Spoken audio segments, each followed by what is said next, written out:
سرطا و کتیمان لرگی دجوار و پرخوراز و نشیوی خباب ناوا دما 3 سالان دا دو ریبر حزب دموکرات کردستان ایران هاتن ترور کرن. در روز 17 ایلون 1992 دکتر صادق شرفکندی سکرتر گشتی حزب دموکرات کردستان ایران دگل دو حوالبند خو لباجار برلین یا ولات آلمان هاتن ترور کرن. شرفکندی پاش ترور دکتر عبدالرحمن قاسملو وک سکرتر گشتی حزب دموکرات هات هل بجارتن. د 16 ایلون 1992 جبو تولیبون د جوینا ریخستنا انترناسیونالیستا سوسیالیست چوبو آلمان لروجک پاش جوین دگل حجمارک لحزب اپوزیسیون ایران لرستورانا میکونوس هاتا ترور کرن. شرفکندی د سال 1938 لگندک جباجار بوکان سر به پاریزگاه ارمی هاتا دنیای.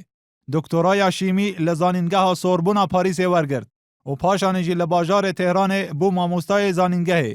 د سال 1973 بو اندام حزب دموکرات و د سال 1908 بو اندام سروکاتیا و حزب و در روز 13 تموز 1989 پاشی ترور دکتر قاسملو مینا سکرتر گشتی حزب دموکرات هات اهل بجارتن. د دما سروکاتیا شرفکندی پاش چند سال ناکوکی نوبر حزب دموکرات و پارتا دموکرات کردستان پیوندی وان باش بون و دگل یکتیا نشتیمانی کردستان هر گلک باش بون.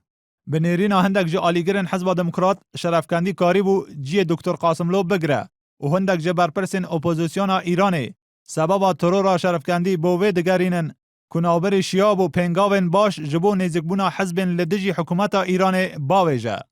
هندک چاپکانی دبیجن د جوین آلمان دا کو جلال طالبانی جی تولی ببو در روژا جوین به شرفکندی گوته بو خو شار به جبر کو زانیاری هنه ایران دخوازت ترور بکه. چند روز پاش ترور شرفکندی پلیس آلمان ایرانیک و دو لبنانی گرد او ایرانی ناوی و کاظم دارابی بو و سرگیریا و ترور کرده بو و دو لبنانی بکره و بو یریجی سر به حزب الله لبنان بون. دادگاه آلمان پاش 5 سال لکولین لسر دوزا و ترور در روز 10 نیسان 1997 بریار داویدا و گوت علی خامنه‌ای ریبر ایران و هاشمی رفسنجانی کوه وقت سر و کمار ایران بون بریارا و ترور دانه. د چند سالن چوی به دهان سروک و اندام حزب اپوزیسیون ایران لدر و ایوالات ترور کرنه.